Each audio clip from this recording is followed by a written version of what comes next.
सिखाएं बच्चों को दिस डैट दीज दोज का टॉपिक। यूकेजी क्लास का ये टॉपिक है। यूकेजी क्लास में जब बच्चों को आर्टिकल सिखा दिए जाते हैं, ए और एन का यूज़ बच्चा सीख जाता है। आफ्टर डैट टॉपिक आता है दिस और डैट का। दिस एंड डैट के थ्रू बच्चा सेंटेंस बनाना सीखता है, छोटे छोटे सेंटेंस को बोलना सीखता है। तो वीडियो स्टार्ट करने से पहले आपसे एक रिक्वेस्ट है, अगर वीडियो अच्छी लगे तो वीडियो को लाइक करना, शेयर करना और सब्सक्राइब करना मत भूलना। जब आपने बच्चों को दिस डैट दीज दोज ये टॉपिक करवाने हैं तो कभी एक गलती मत करना कि दोनों टॉपिक एक साथ बच्चों को समझाएं, क्योंकि अगर आपने दोनों टॉपिक एक साथ समझा दिए तो बच्चा क्या है, कंफ्यूज हो जाएगा। वो कभी भी दिस डैट दीज दोज के कॉन्सेप्ट को नहीं समझ सकेगा। जब भी आपने दिस डैट दीज डोज का टॉपिक बच्चों को इंट्रोड्यूस करना है तो दोनों टॉपिक में गैप देकर ही समझाना है। सबसे पहले जब आपने बच्चों को दिस और डैट का टॉपिक समझाना है तो हमेशा ये बोलना है कि टी हमेशा कैपिटल ही डालनी है। फिर हमने बच्चों को स्पेलिंग लर्न करवाने हैं। क्या होता है कि बच्चों को रीडिंग करना आ जाता है, बच्चों को पता लग जाता है कि यहाँ पर दिस लिखना है, यहाँ पर डैट लिखना है, बट बच्चों को स्पेलिंग नहीं आते। तो सबसे पहले आपने दिस और डैट का टॉपिक जब आपने समझाना है तो बच्चों को दिस और डैट के स्पेलिंग अच्छे से लर्न करवाने हैं। THIS this, THAT that. जहाँ पर भी दिस और डैट का यूज़ करना है वहाँ पर हमने IS इस का यूज़ करते हैं, क्योंकि दिस और डैट का यूज़ हम सिंगुलर थिंग्स के लिए करते हैं। नेक्स्ट दीज दोज, ये मैं आगे समझाती हूँ आपको कहाँ पर हमने दीज लगाना है, कहाँ पर हमने दोज लगाना है। पहले हम बात करेंगे दिस एंड डैट के बारे में। बच्चों के पास वैसे तो बुक्स होती हैं दिस डैट से रिलेटेड। जब भी आपने फर्स्ट टाइम बच्चों को दिस डैट का कॉन्सेप्ट समझाना है तो उनको रीडिंग जरूर करवाएं। जैसे दिस इज अ पेन, देखो ये पेन क्या है, हमारे नियर है, पास है, तो हमने क्या लगाना है यहाँ पर दिस, THIS दिस। और that is a cap, cap हमसे क्या है, दूर है, तो हम क्या लिखेंगे यहाँ पर डैट, THAT डैट। पहले हमने बच्चों को पढ़ना सिखाना है, फिर हमने बच्चों को इस टॉपिक को रिटर्न में करना सिखाएंगे। डैश इज अ जग, जग हमारे पास है, क्या लिखेंगे यहाँ पर this, THIS this. That is a leg, leg क्या है, दूर है। This is a mango, mango हमारे नियर है, क्या बोलेंगे this. That is a hat, hat हमसे दूर है, तो हमने क्या लिखा डैट। दिस और डैट का यूज हमेशा सिंगुलर थिंग्स के लिए ही यूज होती है।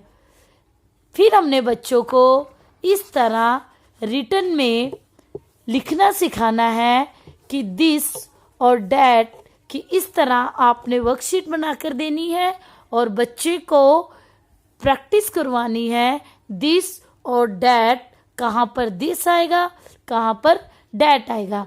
जैसे dash is a fan, fan क्या है, हमसे दूर है, तो हम क्या बोलेंगे डैट। और बच्चे को हम बोलेंगे यहाँ पर वो क्या लिखेगा that, THAT that. Dash is a mug, mug क्या है, हमसे दूर है, क्या लिखेंगे हम that, THAT that. Dash is a ball, ball हमारे नियर है, पास है, तो हम क्या लिखेंगे यहाँ पर? This, THIS, this. इस तरह हम बच्चों को प्रैक्टिस करवा सकते हैं दिस एंड दैट के कॉन्सेप्ट को। बच्चों को जब भी आप रिटर्न में ये प्रैक्टिस करवाएं तो बच्चों की रीडिंग के साथ साथ उन्हें स्पेलिंग भी लर्न करवाएं। नेक्स्ट, अब हम बच्चों को सिखाने जा रहे हैं दीज एंड दोज का टॉपिक। तो पहले तो हमने बच्चों को समझाना है कि दीज और दोज का यूज कहाँ करना है। दीज का यूज करना है जब ज़्यादा चीज़ें हमारे नियर हो तो हम वहाँ पर दीज का यूज़ करते हैं, और जब ज़्यादा चीज़ें हमसे दूर हो तो हमने दोज का यूज़ करते हैं। दीज और दोज के साथ हमेशा आर का यूज़ होता है। आर प्लूरल के लिए यूज़ करते हैं। फिर हमने बच्चों को स्पेलिंग सिखाने हैं, how to write these and how to write those. फिर हमने बच्चों को रीडिंग करनी सिखानी है। सबसे पहले these are balls, those are mangoes।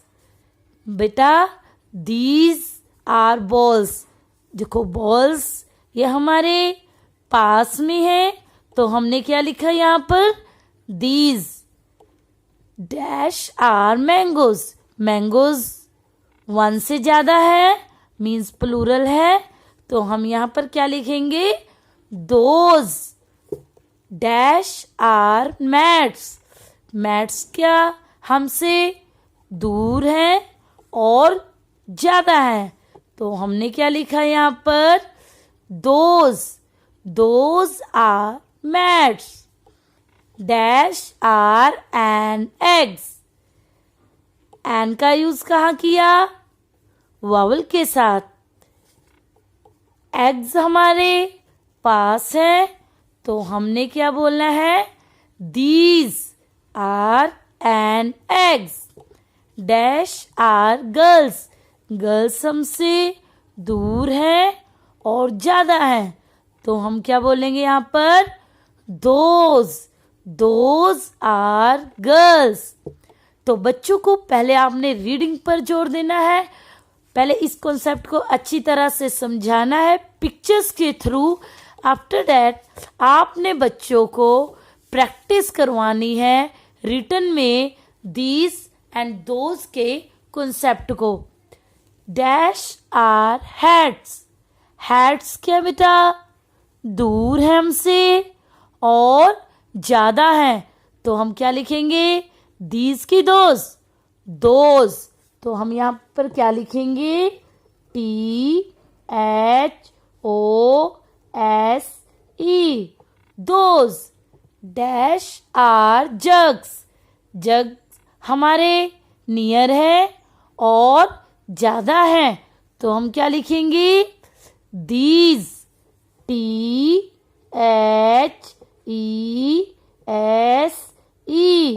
These. Dash are mangoes. Mangoes हमसे दूर है और ज़्यादा है, तो हम क्या लिखेंगे यहाँ पर? Those are mangoes. Dash are bats. Bat हमारे नियर है, तो क्या लिखेंगे? दीज। THESC, these.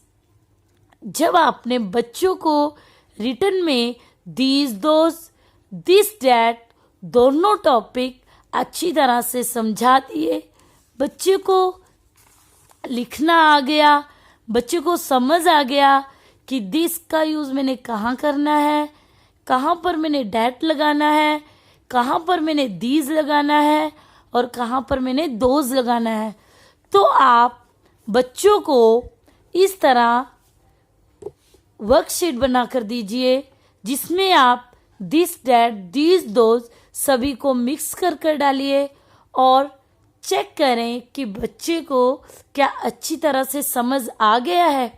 बच्चा खुद उस वर्कशीट को कंप्लीट कर ले तो आप जानिए कि बच्चे को दिस दैट दीज दोज का टॉपिक बहुत आसानी से समझ आ गया है। आप घर पर भी दिस दैट दीज दोज के कॉन्सेप्ट को बहुत ईजिली प्लेवे मेथड से बच्चों को घर पर चीज़ों के थ्रू सिखा सकते हैं। जैसे बेड है हमारे नियर है तो आप बोलो बेटा देखो ये हमारे नियर है, तो हम क्या बोलेंगे, दिस इज अ बेड। अभी वो चेयर है, चेयर हमसे दूर है और वन चेयर है, तो हम क्या बोलेंगे, दैट इज अ चेयर। ज्यादा फ्लावर्स हमारे पास है तो हम क्या बोलेंगे, दीज आर फ्लावर्स। ज्यादा चेयर्स हमसे दूर है तो क्या बोलेंगे हम, दोज आर चेयर्स। तो इस तरह आप बच्चे को खेल खेल में इस कॉन्सेप्ट को समझा सकते हैं, बच्चे को वर्कशीट पर प्रैक्टिस करवा सकते हैं। बट ये श्योर होना चाहिए कि बच्चे को स्पेलिंग लर्न हो जाए, दिस के, डैट के, दीज के और दोज के। आई थिंक आपको ये वीडियो अच्छी लगी होगी, आपके बच्चों के लिए यूजफुल है ये वीडियो। प्लीज अगर वीडियो अच्छी लगे तो वीडियो को लाइक करना, शेयर करना और सब्सक्राइब करना मत भूलना।